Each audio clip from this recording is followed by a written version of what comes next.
Christmas ఈ పేరు వినగానే మనకు గుర్తొచ్చేది సంతోషం, సంబరాలు, ఆటపాటలు, ప్లమ్ కేకులు, స్నేహితులు, బంధువులతో గడిపే ఆనంద క్షణాలు. కానీ ఈసారి అదే పండగ మన దేశంలో వివాదాలకు, దాడులకు కేంద్రంగా మారింది. ఒకవైపు మాస్ కన్వర్షన్స్, మత మార్పిడులు, వాటి పేరుతో దాడులు, మరోవైపు ఓట్ల కోసం రాజకీయాలు. అసలు ఏం జరుగుతోంది మన దేశంలో? ఈ మధ్య సోషల్ మీడియాలో కొన్ని వీడియోలు చూస్తుంటే మనసు చివుక్కుమంటుంది. మధ్యప్రదేశ్లోని జబల్పూర్లో కొందరు వ్యక్తులు ఒక చర్చిలోకి దూసుకెళ్లి మత మార్పిడులు చేస్తున్నారంటూ ప్రార్థనలను అడ్డుకున్నారు. ఒడిశాలోని పూరిలో రోడ్డు పక్కన శాంటా టోపీలు అమ్ముకుంటున్న ఒక పేదవాడిని అడ్డుకుని ఇది హిందువుల దేశం, ఇక్కడ క్రిస్మస్ సామాన్లు అమ్మకూడదు అంటూ బెదిరించారు. హిందూ అనే పదానికి అర్థం తెలిసిన వాడెవ్వడూ అలా అనడు. పొట్టకూటి కోసం ఏదో వ్యాపారం చేసుకుంటున్న వాడిపై కూడా ఈ విద్వేషం చూపించాలా? ఉత్తరాఖండ్లోని హరిద్వార్లో గంగానది ఒడ్డున ఉన్న ఒక హోటల్ యాజమాన్యం క్రిస్మస్ వేడుకలను ప్లాన్ చేస్తే కొన్ని హిందూ సంఘాలు బెదిరింపులకు దిగాయి. దాంతో ఆ ఈవెంట్ ను రద్దు చేసుకున్నారు. ఈ దాడుల వెనుక ఉన్న కారణం ఏంటని అడిగితే వాళ్లు చెప్పే ఒకే ఒక్క మాట: బలవంతపు మత మార్పిడి. ఏ మతం నుండైనా మరే మతానికైనా మారే స్వాతంత్ర్యం, స్వేచ్ఛ మన రాజ్యాంగం మనకిచ్చింది.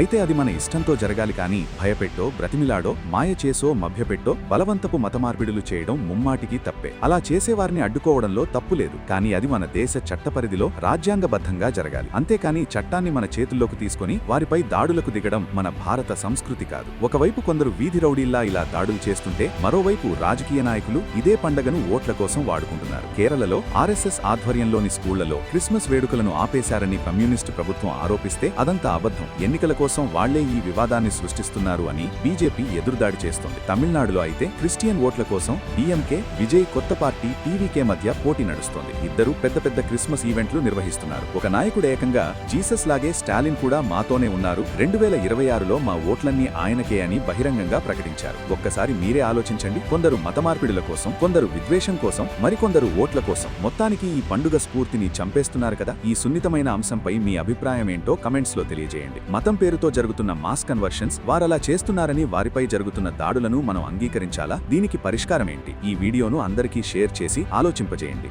జై హింద్.